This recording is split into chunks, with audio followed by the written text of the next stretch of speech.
bahwa penulis Gospel Markus mengadopsi novelnya Homer. Hah? Homer adalah seorang penulis di abad ke-8 sebelum Masehi.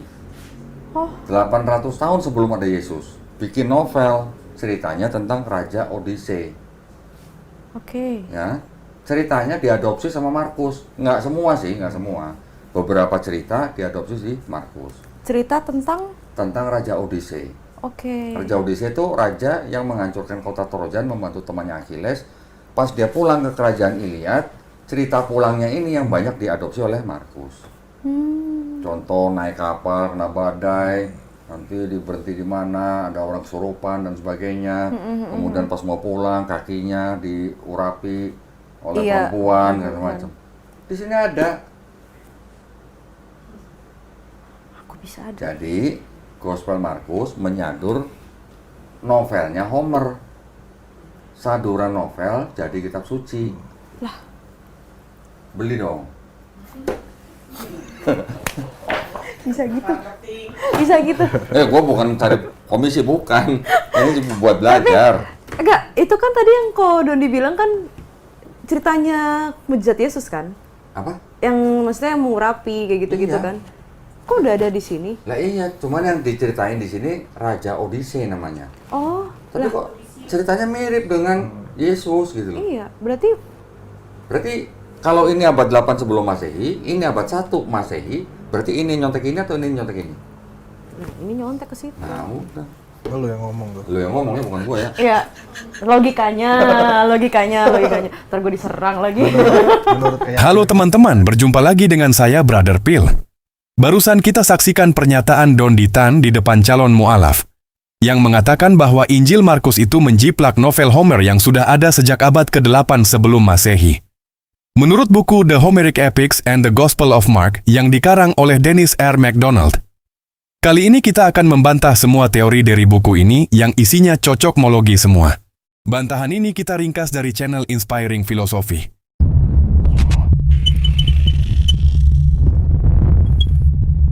Halo teman-teman Brother Phil.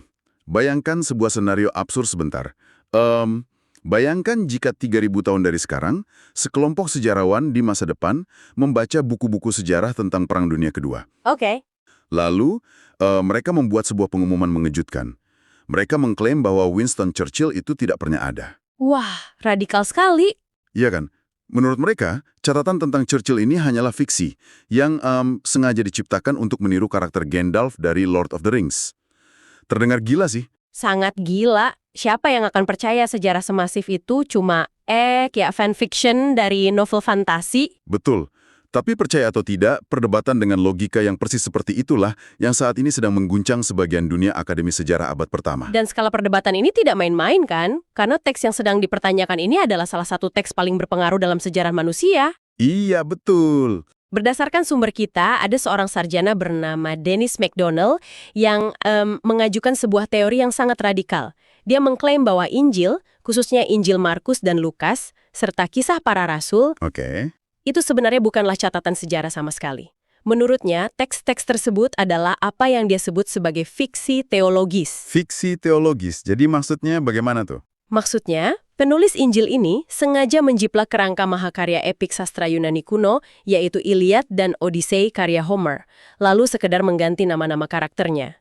Jadi Yesus, dalam teori ini, pada dasarnya adalah Odyssey versi Yahudi yang diciptakan ulang. Oh wow, ini klaim yang membuat kita harus berhenti sejenak dan berpikir keras nih. Nah, misi eksplorasi mendalam kita hari ini bukan sekedar untuk mendaftar perbedaan teksnya, tapi untuk memahami bagaimana dan mengapa teori ini bisa muncul. Betul, kita perlu membedah logikanya. Tepat.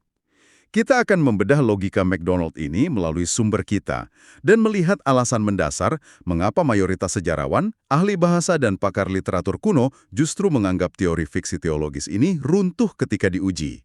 Iya, karena memang banyak celahnya. Terus masalahnya dengan teori MacDonald di mana? Ada satu masalah empiris raksasa. MacDonald sendiri mengakui bahwa selama hampir 2000 tahun tidak ada satupun manusia, baik itu rabi Yahudi, bapak gereja kuno, maupun filsuf Yunani, yang menyadari bahwa Markus sedang meniru Homer. Tunggu. Tidak ada satupun. Nol.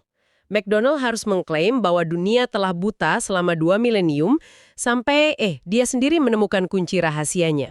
Sejarawan seperti Margaret Mitchell dan Greg Boyd dalam sumber kita menyoroti betapa tidak masuk akalnya kebutaan sejarah ini. Karena orang-orang zaman dulu pasti pintar-pintar kan?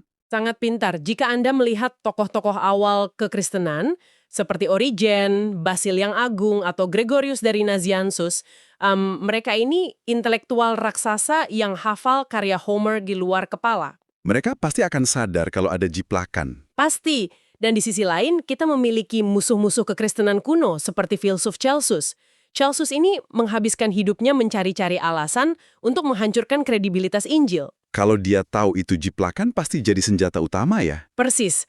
Jika Markus dan Lukas benar-benar menulis mimesis Homer, Celsus akan menjadi orang pertama yang meneriakan, lihatlah orang-orang Kristen bodoh ini, mereka menyembah sebuah novel jiplakan fiksi sebagai sejarah nyata. Tapi kritik semacam itu tidak pernah ada. Sama sekali tidak pernah ada dalam catatan sejarah manapun. Pertanyaannya adalah, bagaimana bisa McDonald menemukan puluhan kesamaan yang dia jadikan buku itu? Dari mana datangnya daftar paralel yang panjang ini? Nah, disinilah kita masuk ke dalam fenomena akademis yang dikenal sebagai paralelomania. Paralelomania, penyakit mencari-cari paralel? Kurang lebih begitu.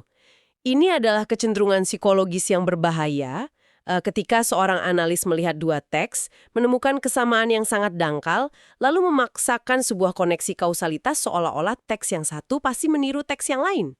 Oh, kayak kalau kita menatap awan cukup lama, otak kita akan melihat bentuk wajah manusia. Metafora yang sempurna. McDonald mencari pola Homer di dalam Injil dengan lensa yang sudah memiliki kesimpulan di awal.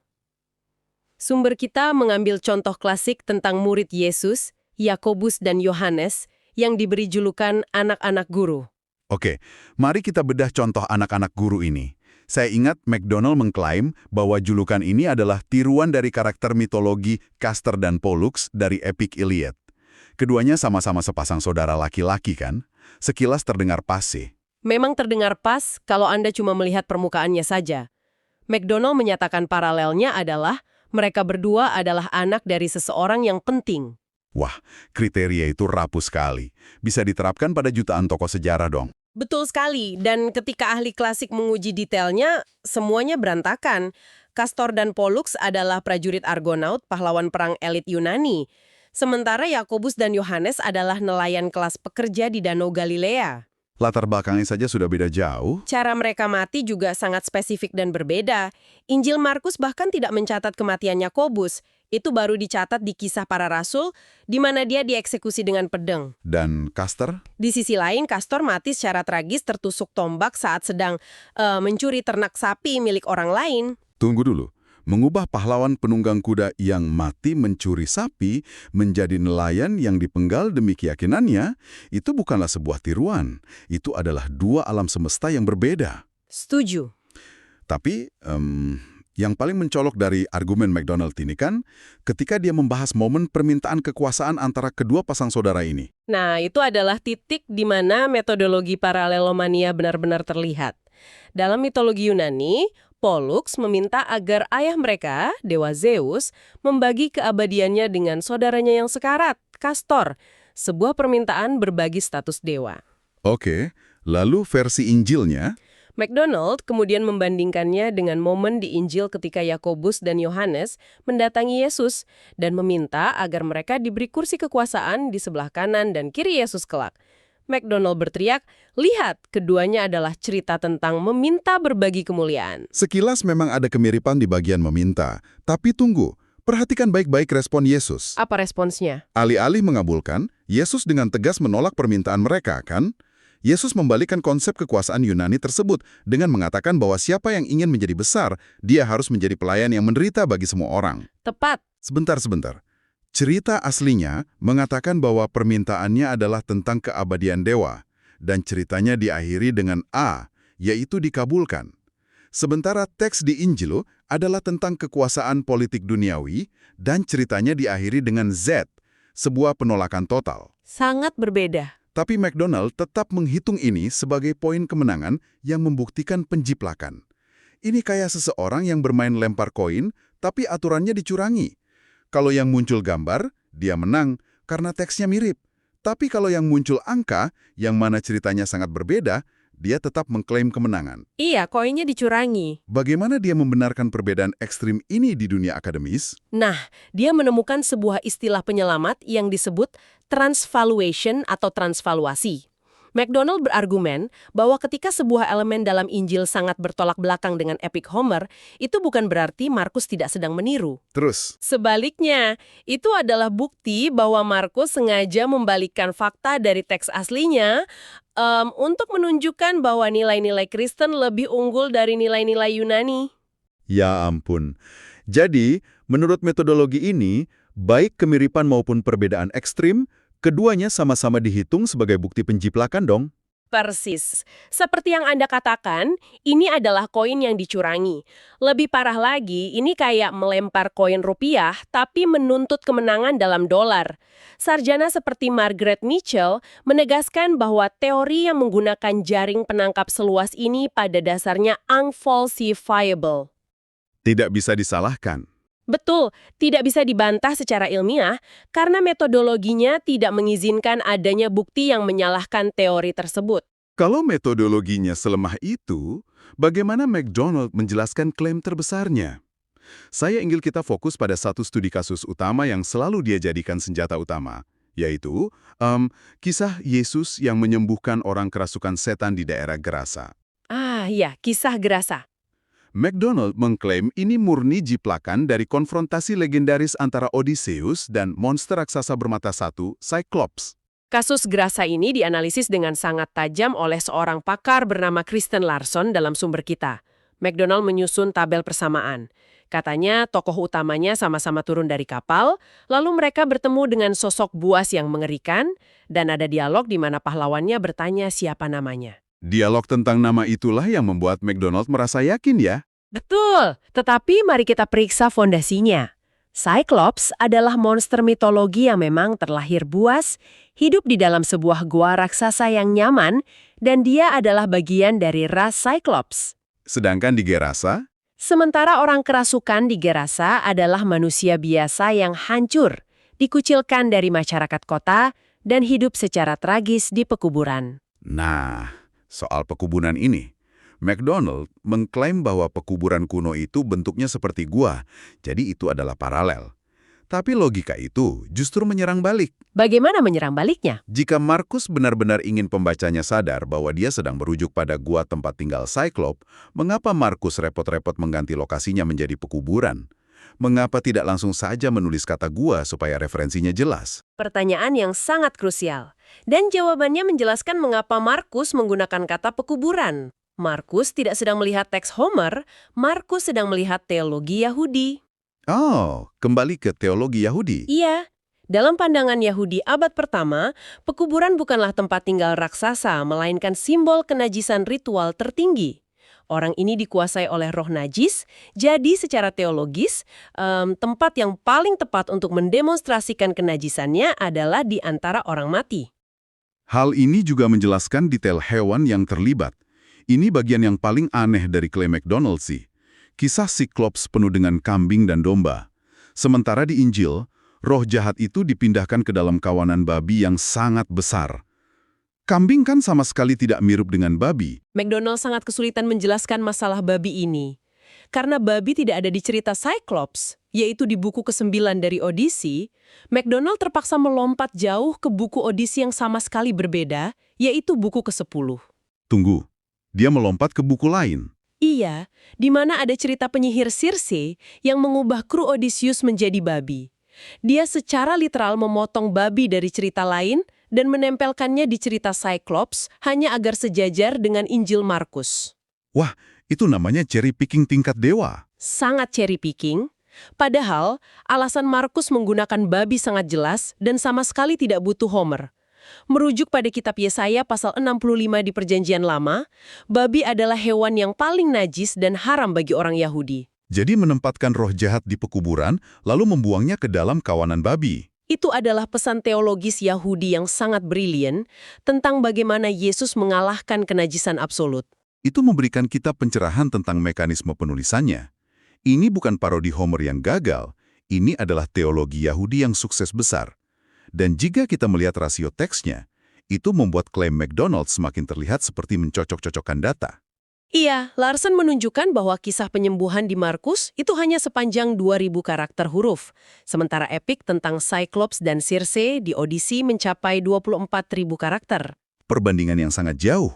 Jika Anda memiliki lautan teks yang 12 kali lebih luas, dan Anda diizinkan melompat dari satu bab ke bab lain yang tidak berhubungan, tentu saja Anda akan menemukan kata-kata yang mirip secara kebetulan. Ini kayak Anda mencari kecocokan kata-kata di seluruh isi buku kamus, hanya untuk membuktikan bahwa sebuah status media sosial yang pendek itu pasti menjiplak kamus tersebut. Analogi yang bagus. Anda hanya mengambil apa yang cocok dan membuang 90% sisa teks Homer yang tidak ada hubungannya dengan Yesus. Berbicara soal itu, apakah McDonald berhenti hanya di tengah cerita kehidupan Yesus? Karena setahu saya, epik Odyssey itu berakhir dengan Odysseus membantai musuh-musuhnya dan hidup kembali bersama istrinya. Yesus di sisi lain mati disalib dengan cara yang sangat memalukan. McDonald jelas tidak bisa menggunakan Odyssey untuk kematian Yesus karena seperti yang Anda sebutkan, jalan ceritanya bertabrakan. Jadi apa yang dia lakukan? Ganti epik lagi. Tepat, dia mengklaim bahwa Markus tiba-tiba membuang naskah Odyssey dan beralih menjiplak dari epik Homer yang lain, Iliad, secara spesifik kematian Hektor, sang peranan Troy. Paralel terbesarnya apa katanya? McDonald mengatakan paralel terbesarnya adalah keduanya sama-sama ditawari anggur sebelum mati. Ya ampun, menawarkan minuman kepada seseorang yang akan mati sepertinya adalah fenomena kemanusiaan yang sangat umum, bukan? Hak cipta eksklusif Homer. Apa perbedaan mekanisnya di sini? Perbedaannya terletak pada jenis minuman, tujuan, dan konteks budayanya. Dalam Iliad, Ibunda Hektor menawarkannya anggur yang dicampur madu yang manis karena dia lelah dari pertempuran, dan itu dimaksudkan untuk dipersembahkan kepada dewa Zeus. Dan Hektor menerima. Hektor menolaknya. Nah, dalam kasus Yesus, serdadu Romawi menawarkan anggur yang sudah masam atau cuka. Alasan utamanya bukan dewa Zeus, melainkan untuk menggenapi nubuatan kuno dalam Mazmur 69 dari Alkitab Ibrani yang berbunyi, "Dalam kehausanku mereka memberi aku minum anggur asam." Terus sikap saat akan matinya. Lebih jauh lagi, saat Hektor akan mati, dia berdebat dengan Achilles, memohon dan bernegosiasi. Sementara Markus dengan sangat spesifik mencatat bahwa Yesus diam dan tidak membalas cercaan pengeksekusinya. Sangat berbeda. Dan kudengar McDonald memaksakan teorinya lebih jauh lagi hingga ke buku Kisah Para Rasul. Sumber kita menyinggung sebuah argumen yang cukup menggelitik tentang pelayaran laut Paulus, di mana Paulus mengalami kapal karam karena badai besar. Betul, pakar klasik bernama Steve Rees menyoroti kelemahan argumen ini. McDonald mengklaim bahwa penulis Kisah Para Rasul menggunakan sudut pandang orang pertama, yaitu menggunakan kata kami saat menceritakan pelayaran laut, hanya karena Homer juga menggunakan sudut pandang orang pertama di sebagian Odyssey. Tunggu. Mengklaim bahwa menggunakan sudut pandang kami dalam jurnal perjalanan membuktikan itu fiksi adalah hal yang aneh. Jika saya membuat vlog perjalanan dan berkata, hari ini kami terjebak badai hebat di pesawat, semuanya panik, apakah itu berarti saya sedang menjiplak naskah film Castaway? Tentu saja tidak. Tidak kan? Itu berarti saya cuma sedang menceritakan pengalaman buruk saya sendiri di udara. Terus McDonald juga klaim ada kode rahasia kota. Ya, McDonald bahkan mengklaim bahwa karena kapal Paulus melewati sebuah pelabuhan bernama Troas, itu adalah kode rahasia yang merujuk pada kota Troy tempat terjadinya perang Troya. Dan bagaimana dengan kota Troy itu? Apakah nyambung? Secara geografis dan historis, itu manipulasi data. Troas dan Troy adalah dua tempat yang berbeda. Troas adalah pelabuhan maritim komersial yang sibuk di era Romawi, sedangkan Troy adalah sisa benteng peradaban zaman perunggu di pedalaman. Jauh dong jaraknya. Jarak antara keduanya sekitar 15 mil menyusuri daratan, yang bagi pejalan kaki di dunia kuno adalah perjalanan seharian penuh yang melelahkan. Penulis Kisah Para Rasul tidak mungkin membangkitkan nostalgia pembaca tentang epik jatuhnya kota Troy hanya dengan menyebut nama pelabuhan komersial yang kebetulan berbunyi mirip. Itu membawa kita pada sebuah pertanyaan filosofis dan epistemologis yang lebih besar nih. Seandainya pun, katakanlah kita memberi kelonggaran pada teori ini. Seandainya ada penulis kuno yang memang menceritakan sebuah peristiwa sejarah dengan gaya bahasa yang mirip dengan epik terkenal. Oke, hipotesis. Apakah pengaruh gaya bahasa itu secara otomatis membuat peristiwanya menjadi tidak pernah terjadi? Apakah gaya menentukan substansi historis? Sama sekali. Dan disitulah pemahaman tentang historiografi kuno menjadi kunci. Di dunia kuno, sejarah dan gaya sastra tingkat tinggi itu tidak saling meniadakan. Sejarawan dan tokoh militer kuno sering menulis peristiwa yang benar-benar mereka alami menggunakan struktur atau resonansi dari epik besar untuk memberikan bobot emosional. Punya contohnya? Julius Caesar adalah contoh terbaiknya. Julius Caesar ada di sana saat pertempuran Pharsalus. Dia melihat dengan matanya sendiri pertarungan antara tentaranya dan pasukan Pompei. Itu sejarah nyata, kan? Sangat nyata. Namun, ketika dia menulis catatannya tentang pertarungan dua perwira tertentu, yaitu Crastinus dan seorang perwira Pompei, dia sengaja menyusun kalimat dan struktur narasinya agar sangat menyerupai pertarungan antara Achilles dan Memnon dalam epik Yunani. Nah, apakah ada sejarawan waras hari ini yang akan mengklaim bahwa Julius Caesar sebenarnya tidak pernah bertempur di Pharsalus hanya karena dia menggunakan gaya penceritaan ala Achilles? Tidak ada satupun. Semua sejarawan tahu pertempuran itu nyata. Gaya sastra tidak menghapus fakta sejarah.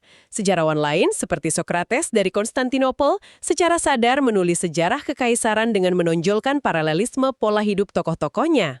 Jadi, apa artinya ini bagi Injil? Jika para penulis Perjanjian Baru menyaksikan peristiwa-peristiwa luar biasa dari kehidupan Yesus, seperti meredakan badai laut Galilea, penyembuhan yang radikal, atau penyaliban, sangat mungkin mereka mendeskripsikan realitas sejarah itu menggunakan kosakata dan bentuk naratif yang memiliki resonansi kuat dengan budaya saat itu. Karena mereka audiensnya juga orang-orang di budaya itu ya? Betul.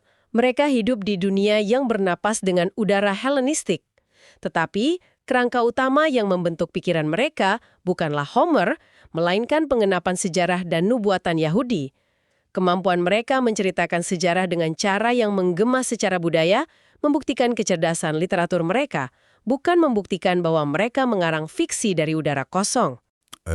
Terima kasih sudah menyaksikan. Tuhan Yesus memberkati.